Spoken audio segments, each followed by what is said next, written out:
United boys welcome back to the channel. दोस्तों, United के financial figures सामने आ चुके हैं जिसके बारे में हम इस वीडियो में बात करने वाले हैं और they are not looking very good. मैं डिटेल्स में जाऊंगा और आपको खोल के पूरी पिक्चर समझा दूंगा जितनी आपको कहीं से समझ नहीं आई होगी। ओवरऑल पूरी सेंस लग जाएगी कि क्या अच्छा चल रहा है, क्या बुरा चल रहा है और एक्चुअल में हमारे ट्रांसफर की कैपेसिटी पे इस पे क्या फर्क पड़ेगा, इसको भी कवर करेंगे हम। क्योंकि भाई आजकल यूनाइटेड फैंस जो लॉन्डे हैं उनको इन फिगर्स की जगह इन फिगर्स की ज्यादा चिंता है, सो हम उनके बारे में डिस्कस करेंगे। बट तुम्हें ट्रांसफर्स की भी चिंता है ना? तो बात करेंगे उसके बारे में भी। क्या कैज़ेमीरो एक्सटेंड करेगा अपना कॉन्ट्रैक्ट, ऐसी खबरें आ रही हैं। क्याट ऑफ साइड की एक रिपोर्ट आई है, हम साइन कर सकते हैं अल हिलाल का सुपर मिडफील्डर रूबेन नेवेस। क्या हम कर सकते हैं एक्चुअली, और क्या हम करेंगे, कितने में आएगा और क्या हमें करना चाहिए, इसके बारे में बात होगी। और लीचा इज बैक, उसके बारे में भी बात करेंगे क्योंकि वो एक नए रोल में दिख सकता है, ऐसा बताया जा रहा है स्टीव बेट्स के थ्रू। सो दोस्तों, काफी कुछ है इस वीडियो में आपके लिए इंटरेस्टिंगली देखने के लिए। तो आराम से बैठ के ध्यान से देखना क्योंकि ये तुम्हारे क्लब का फ्यूचर की एक झलक दिखा सकता हूं मैं तुम्हें इस वीडियो में। सो आराम से एंड तक देखना और प्लीज अच्छा लगे कंटेंट तो प्लीज लाइक, सब्सक्राइब, हाइप, जो कुछ होता है प्यार, सब कुछ कर देना। कमेंट करे बिना बिल्कुल मत जाना, मेरे को बहुत बुरा लगता है। भाई सुनो, सबसे पहले मैं तुम्हें बताता हूं, रेवेन्यू अप है, रेवेन्यू बढ़ गए हमारे। यानी रेवेन्यू क्या है, वो है भाई पूरे साल तुमने कमाया कितना। अब तुम बोलोगे भाई ये तो कभी कभी फाइनेंशियल रिपोर्ट आ जाती है, जिनको नहीं पता बता देता हूं ये कब की रिपोर्ट है, क्या मतलब है इसका। 1 जुलाई से लेके 30 जून अगले साल के इस टाइम पे, जैसे इंडिया में चलता है 1 अप्रैल से 31 मार्च, यहां पे चलता है 1 जुलाई से 30 जून तक का फाइनेंशियल ईयर माना जाता है। और ये है पिछला फाइनेंशियल ईयर जिसके पूरे बही खाते लेके अब बताए गए हैं हमारे को, क्योंकि हम एक लिस्टेड कंपनी है इसलिए कंपनी को यानी कि यूनाइटेड पीएलसी को बताना पड़ा कि भाई लोगों का पैसा कहां कहां, हमारा कितना कमाया, कितना गया, सब कुछ देना पड़ा, जिसके बारे में हम इंटरेस्टिंग चीजें उसमें से पिक करेंगे। नाउ ये पिछले साल का है, तो अब आप कहोगे भाई रेवेन्यू अप है, कैसे रेवेन्यू इतना बढ़ कैसे गया? यूनाइटेड ने आज तक इतना रेवेन्यू नहीं कमाया। 666 यानी कि 666 मिलियन के आसपास का पाउंड्स में रेवेन्यू हमने जनरेट कर दिया। तो उसका रीजन बहुत बढ़िया है। देखो, हमने चैंपियंस लीग का पैसा तो नहीं था, बट हाँ यूरोप में लास्ट तक गए थे हम, यूरोपा लीग में, तो वो था। और उसके साथ साथ भाई हमारा कॉमर्शियल सक्सेस था कि देखो स्नैपड्रैगन के साथ हमारी डील हुई थी। इससे पहले मेरे ख्याल से टीम व्यूअर कोई तो था जो हमारा स्पॉन्सर था, जो शर्ट पे यहाँ पे नाम होता है। तो अब स्नैपड्रैगन का था, उसका पहला साल था 5 साल की डील का, तो उसने हमारा कॉमर्शियल रेवेन्यू 10% से अप कर दिया क्योंकि ये पिछली बार से बेटर डील थी ना। उसके बाद आपका जो मैच डे जो रेवेन्यू जनरेट हुआ अवे फैन से, होम फैन से, बेसिकली तुम्हारे मेरे जैसे लोग, उनसे ज्यादा पैसा ऐंठा गया है। तो 160 मिलियन भाई, और प्लस ऑफ कोर्स हमारे पे इतने नंबर्स में तादाद में लोग आते हैं हमारे मैचेस देखने में। क्लब हो रखा है, मतलब स्टेडियम हो रखा है खंडर, लेकिन लोग आ रहे हैं बवंडर। मतलब 160 मिलियन हमने अर्न किया है वहां से। मैं तुम्हें इतना बता देता हूं कि जो सेकंड बेस्ट क्लब है इंग्लिश प्रीमियर लीग में, टॉटनहम हॉटस्पर्स है, और वो भी 120 को क्रॉस नहीं करता। मतलब हम बाप हैं। मैच डे कितना रेवेन्यू हम जनरेट करते हैं उसमें हम बाप हैं, राइट नाउ। बहुत अच्छी बातें हैं, बट स्टिल इन चीजों को पैसा ज्यादा जनरेट करने के बावजूद भी हम लॉसेस में हैं। 33 मिलियन का लॉस हुआ है। यस, इससे पिछले साल हमारा 100 मिलियन से भी ज्यादा का लॉस था, बट इस साल 33 मिलियन का लॉस था, विच इज नॉट वेरी गुड क्योंकि हम वापस लॉस में हैं। और आज तक कभी ऐसा नहीं हुआ यूनाइटेड ने 6 साल लगातार इतने बड़े लॉसेस दिखाए हों। हम 6 साल लगातार से लॉसेस में हैं। अब मन में तुम्हारे सवाल आ चुका होगा कि भाई पीएसआर का क्या, अब हम फंस जाएंगे क्या? ऐसा कुछ नहीं होने वाला, टेंशन ही मत लो, क्योंकि ये मैनचेस्टर यूनाइटेड पीएलसी की रिपोर्ट्स हैं जिनको हम देख रहे हैं। और जैसा मैंने तुम्हें एक बार पिछली बार वीडियो में एक में बताया था कि जो हम पीएसआर की कैलकुलेशन करते हैं वो रेड फुटबॉल लिमिटेड करके कोई कंपनी ग्लेजर्स ने खोली हुई है, उसके अंदर मैनचेस्टर यूनाइटेड आती है। उसके तो बहुत अलग अलग अकाउंट उसके अंदर नहीं जाते, अकाउंटिंग के तरीके हैं। इसका पीएसआर से ज्यादा लेना देना नहीं है, पूरा प्रभाव यहां से नहीं पड़ता, ठीक है। और भी बहुत कॉम्प्लेक्सिटी है तो उसमें नहीं जाते। पीएसआर में हमें कोई दिक्कत नहीं है as of today round now. इसके बाद अब तुम बोलोगे भाई ये तो अच्छी बात है, थोड़ा बहुत रेवेन्यू हमारा कम हुआ है। क्यों? क्योंकि हमें ब्रॉडकास्टिंग रेवेन्यू ज्यादा नहीं मिला। क्यों? क्योंकि हमारा ब्रॉडकास्टिंग मतलब जो राइट्स मिलते हैं स्काई स्पोर्ट्स और स्टार स्पोर्ट्स, ये सब देंगे कि भाई हम तुम्हारा मैच दिखाएंगे, पैसे देंगे, तो वो हमें कम मिल रहे हैं क्योंकि चैंपियंस लीग के पैसे ज्यादा होते हैं, इसके अलग यूरोपा लीग के कम होते हैं। ये सब चक्कर हैं, तो इसलिए हमारा ब्रॉडकास्टिंग रेवेन्यू उतना ज्यादा नहीं था। Now this looks great but it is not great. Reason मैं तुम्हें बताता हूं कि भले ही हमने 650 से ज़्यादा रेवेन्यू जनरेट कर दिया, जो हमारे लिए बहुत बड़ी बात है। बट ये फिगर देखो भाई, 2015 से स्टार्ट होती है। यूनाइटेड, आर्सेनल, लिवरपूल और सिटी, बाप थे हम इन सब के, ठीक है।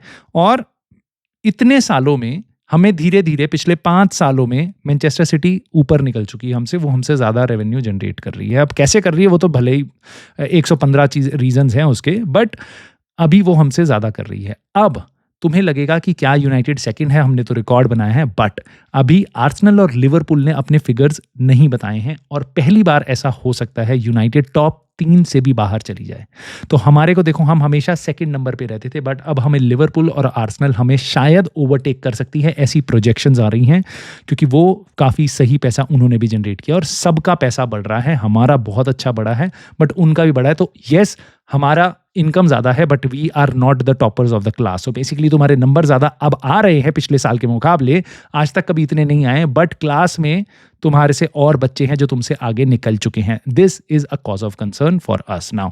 उसके अलावा छोटी मोटी बातें, 36 मिलियन के आसपास एक्सेप्शनल कॉस्ट है, भाड़ में जाए, कोई लेना देना नहीं है। 14-15 मिलियन उसमें से टेन हाग को, एशवर्थ को लाने का, देने का, भेजने का, वो सब कॉस्ट है, चलो छोड़ देते हैं उसको, राइट। उसके बाद वेजेस डाउन है, इसको लेके भाई तुम्हें यूके के क्रिएटर्स तो ऐसे फट गए होंगे, वाह देखा वेज कम कर दी, ये इनियोस, ये वाह वाह वाह वाह वाह, वो होल्ड ऑन, वेज कम करना is not at all good, not at all good. मेरे हिसाब से, अगर तुम मेरे चैनल को फॉलो करते हो, मेरे हिसाब से this is a bad way of running a business. Now reason हमारे वेजेस क्यों कम हुए हैं, उसका एक सबसे बड़ा रीजन है क्योंकि हमारे पास चैंपियंस लीग फुटबॉल नहीं थी, जिसके कारण सारे प्लेयर्स को 25% सैलरी उनकी वैसे ही कम हो गई, इसलिए हमारे को पैसा कम हम दे रहे हैं वेजेस में। And I think you should be earning most, I think you should have least debt, और आप अपने प्लेयर्स को ठूस ठूस के पैसा दो। ये होनी चाहिए थ्योरी जो अब तुम्हारे सामने बाकी क्लब्स करेंगे। तुम देखना, हम रोते रह जाएंगे, हमारे मुंह में दे दिया है रीजन वेजेस का, और यूनाइटेड फैंस उसकी पीपीडी बजाते हैं मेरे हिसाब से। बाकी तुम्हारी अपनी राय हो सकती है। ओवरऑल मेरे हिसाब से वेजेस तुम्हारे नीचे जा रहे हैं, which is not good sign for a club like United. Now gross debt यानी कि ये सबसे बड़ा पिक है यहाँ पे, ठीक है। और यहाँ पे तुम्हारे को रियलिटी पता चल जाएगी यूनाइटेड की क्या है। सो इसको ध्यान से सुनना। यूनाइटेड का डेट इंक्रीज हुआ है, यूनाइटेड का डेट हिला नहीं, चवन्नी नहीं हिली यूनाइटेड के डेट में से। यूनाइटेड का डेट पिछले साल था 546 मिलियन पाउंड। इस साल है यूनाइटेड का debt 637 million pound. 90 million pound हमारा डेट बढ़ा है। क्या जो ग्लेजर की जो प्रॉब्लम थी, ग्लेजर ने जो डेट डाला था वो बढ़ा है, वो वहीं का वहीं है, मतलब रात बूंद नहीं हिली वहां से, वो वहीं का वहीं है, राइट। जो हम क्रेडिट कार्ड पहले हम थोड़ा मोड़ा यूज कर रहे थे, 30-40 कर रहे थे, वो अब हमने 130 मिलियन के आसपास यूज कर लिया है। वहां पे हमारा ऑलमोस्ट 70-80 मिलियन का जंप हो चुका था। बेसिकली हम क्या कर रहे हैं, हमारे ऊपर इतना कर्जा तो था, अब हम क्रेडिट कार्ड से भी पेमेंट कर रहे हैं पिछले साल की बुक्स में, राइट। सो यहां पे आती है यूनाइटेड की फंस रही है, यूनाइटेड की फट रही है literally, and this is the biggest red flag. Now तुम मुझे बिल्कुल बोल सकते हो कि भाई ये डेट कम हो रहा होगा, ये डेट कम होना चाहिए। हमने 35 से 40 मिलियन, एग्जैक्ट फिगर नहीं है मेरे पास, 35-40 मिलियन पाउंड के आसपास हमने पे किया है डेट की तरफ।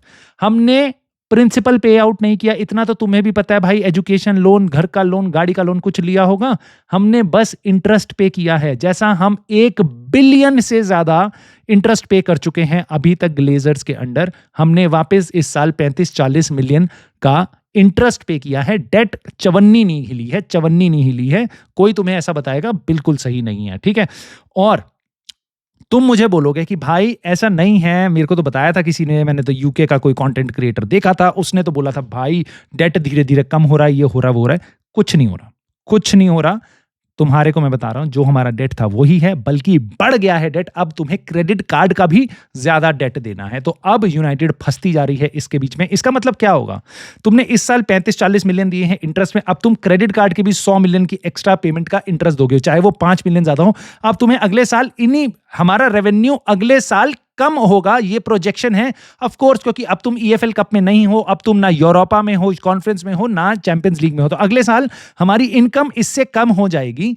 और हमें डेट हमारा वही है, इनफैक्ट बढ़ गया है, उस पे हमें इंटरेस्ट भी ज्यादा देना पड़ेगा। तो अब हमारी फटनी शुरू हुई है कि अगले साल तुम क्या करोगे। नाउ अब तुम्हारे दिमाग में चलनी शुरू हो चुकी है पिक्चर, जिसको मैं आगे और क्लियर करूंगा कि भाई फिर हमारे मिडफील्डर का क्या होगा, गोलकीपर और इन बाकी और चीजों का क्या होगा, जो हमने सपने सजाए हैं, right wing back, left wing back, इन सब के क्या होंगे, उन पे मैं आता हूं 2 मिनट में। बट मैं तुम्हें इतना बता रहा हूं कि ये डेट हमारा अगेन साल बाय साल हमें पे करना होगा, और जो हमने यहां पे इंटरेस्ट दिया है इस डेट के ऊपर, एक तरीके से देख लो यार, तुमने मोटा 35-40 मिलियन दिया है।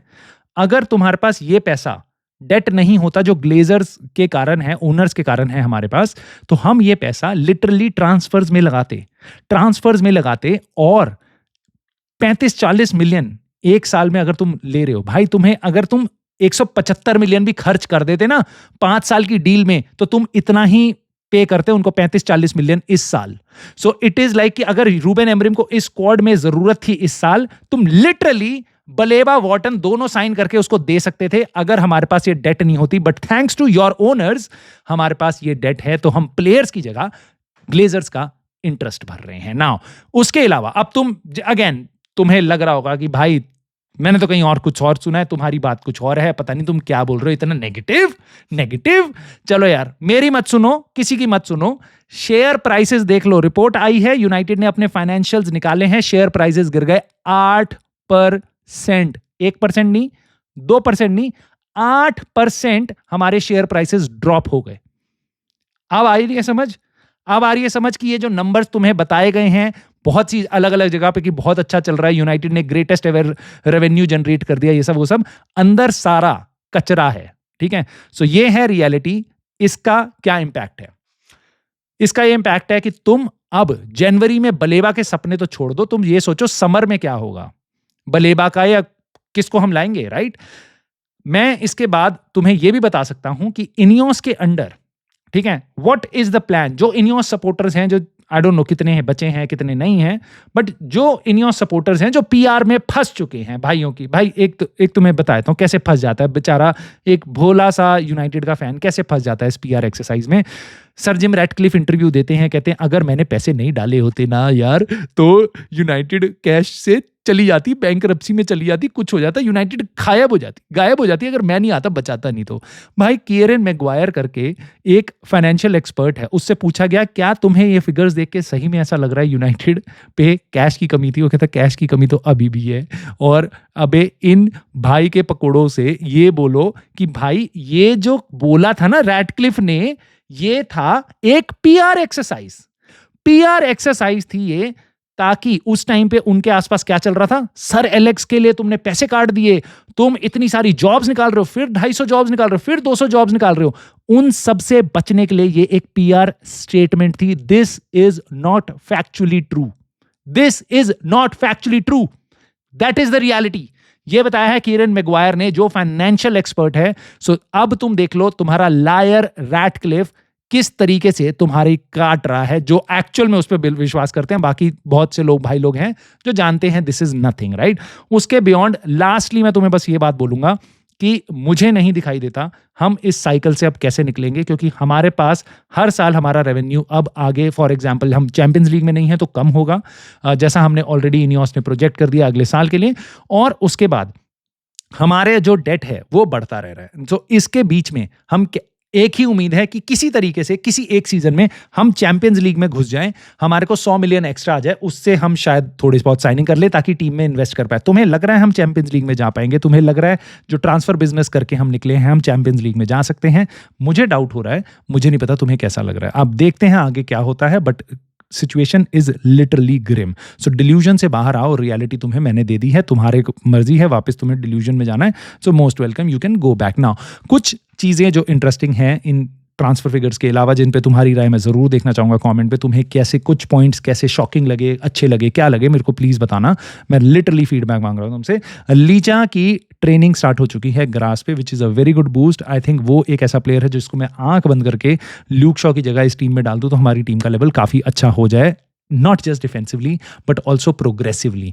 नाउ वो ट्रेनिंग कर चुका है, ग्रास पे स्टार्ट हो चुकी है उसकी, तो इसका मतलब क्या है, वो कब वापस आएगा, जो बहुत से भाई लोग पूछते हैं। भाई मेरे हिसाब से अगर उसने अभी ट्रेनिंग स्टार्ट करी है, जब वो इतने टाइम के लिए बाहर था, 6 से 7 हफ्ते तक उसको मैच फिटनेस में लगेंगे आने में। 6 से 7 हफ्ते यानी कि आप ऑलमोस्ट आप मान लो अक्टूबर एंड तक वो वापस आ पाएगा। अब तब तक रूबेन एमरिम रहेगा नहीं रहेगा ये मुझे नहीं पता, बट लीचा वापस आ रहा है ना। ये भी कह रहे हैं कि स्टीव बेट्स करके एक जर्नलिस्ट है, उसने बोल दिया है कि देखो स्टॉप गैप डिफेंसिव मिडफील्डर उसको बना सकता है रूबेन एमरिम, जो मुझे लगता है एकदम टोटल रबिश है। उसने भी कुछ यूनाइटेड फैंस की तरह कुछ वीडियोस देख ली होंगी जहां पे लीचा खेल रहा है एज अ सीडीएम फॉर आईएक्स, और वो भी कह रहा है कि भाई चलो यूनाइटेड फैंस इसमें खुश है ना। उसने ऐसी स्टोरी चिपका दी। तुम्हें लगता है यूनाइटेड की तरफ से, रूबेन एमरिम के स्क्वाड की तरफ से, या किसी प्लेयर ने या लीचा के भाई ने, किसी ने उसको जाके बताया होगा तुम्हें पता है हम उसको सीडीएम खिला सकता है? ऐसा कुछ नहीं है। उसने अपनी मनगढ़ंत कहानी लेके बता दी है, उस पर विश्वास मत करना। वो डिफेंस में ही खेलेगा, सीडीएम वो नहीं खेलेगा, नहीं खेलेगा। फिर बोल रहा हूं नहीं खेलेगा।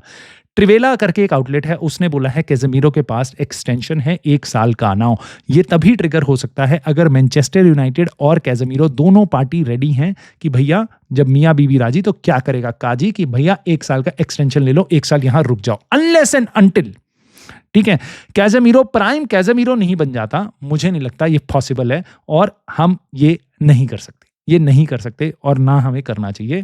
बहुत अच्छा था कैजेमीरो, बहुत exceptional player, but thank you tata bye bye. हमें मिडफील्डर चाहिए जो भाग सके खूब ज़्यादा। बट देखते हैं हम अगले सीजन साइन किसको करते हैं, या मे बी हम जनवरी में साइन कर सकते हैं, ये बहुत से लोगों के मन में है ना। कॉट ऑफ साइड की एक रिपोर्ट आई है जिसमें उन्होंने नाम लिया है रूबेन एमरिम का, नहीं नेवेस का। नाउ रूबेन नेवेस का अगेन पोर्चुगीज कनेक्शन है, ये सुन के मेरे को बहुत पॉजिटिव लग रहा है। उसके बाद क्योंकि चांस है, रूबेन एमरिम के लिए बोल रहा है कॉट ऑफ साइड कि उसको पसंद है रूबेन नेवेस। नाउ उसको पसंद तो बलेबा भी था, ठीक है, बट क्या यूनाइटेड ये डील कर सकती है? नंबर तुम देखोगे 20 मिलियन यूरोज की फिगर उन्होंने कोट करी है, जो मुझे डाउट होता है क्या अल हिलाल 20 मिलियन यूरो यानी 15 मिलियन पाउंड में रूबेन नेवेस को जाने देगी, जो 28 साल का है, प्राइम प्लेयर है, जिसको यूनाइटेड जैसी टीम्स देख रही हैं, और भाई बाकी और स्पर्स वगैरह, न्यूकासल, सबके लिंक्स आ रहे हैं उसके साथ। By the way not just United, सारे क्लब्स के लिंक आ रहे हैं। तो मुझे ऐसा लगता है, आई डोंट थिंक सो अल हिलाल इतने सस्ते में डील करेगी। मुझे पता नहीं क्यों ऐसा लग रहा है। रूबेन नेवेस के जो एजेंट वगैरह होंगे, भाई वगैरह होंगे, उनकी तरफ से फेंकी जा रही है न्यूज़ कि भैया कहीं ना कहीं इसका नाम अड़ाओ, मतलब ताकि इसमें इंटरेस्ट जनरेट करवाने के लिए करी जा रही है। बट इन केस हम इसको 20-25 मिलियन यूरोज में भी अगर हम इसको साइन कर पाते हैं, I think that would be a steel, क्योंकि ये प्रीमियर लीग खेला हुआ बंदा है, प्रीमियर लीग में प्रूवन टैलेंट है, लिटरली उस पोजीशन के लिए लिटरली वो काम कर सकता है। इसकी लॉन्ग बॉल्स मेरे को बहुत सही लगती थी, पूरा हार्ड वर्किंग प्लेयर है, और मुझे लगता है यूनाइटेड के सिस्टम में बिल्कुल रूबेन एमरिम के 3-4-3 वाले सिस्टम में मिडफील्ड में हमारे लिए काफ़ी इंपैक्टफुल प्लेयर हो सकता है। इज 28, एक्सेप्शनल एज है, इसको कोई तुम्हें कोचिंग करने की जरूरत नहीं है कि भाई मैं सीख रहा हूँ लेनी और डोरगू की तरह, इसको गाली पड़ रही है तो इस पर फर्क पड़ेगा, नहीं। He is good mentality, good hard working player, अपना सारे बढ़िया टूर्नामेंट्स में पोर्चुगल के लिए भी खेलता है। So I think this could be a very good deal, but question is क्या अल हिलाल सीरियस है इस डील को करने के लिए, और अगर वो है तो क्या यूनाइटेड ये डील कर सकती है, या बाकी और क्लब जो हमसे ज़्यादा तेज़ हैं ट्रांसफर मार्केट्स में वो इस प्लेयर को जाके उड़ा लेंगे। बट अगेन पोर्चुगीज कनेक्शन है, तो आई एम होपफुल कि अगर ये मार्केट में अवेलेबल होगा तो शायद, अगर हमारे फाइनेंसेस हमें सपोर्ट करते हैं तो हम शायद ये डील कर सकते हैं। लेट अस सी, तुम्हें क्या लगता है, क्या हमें ये डील करनी चाहिए?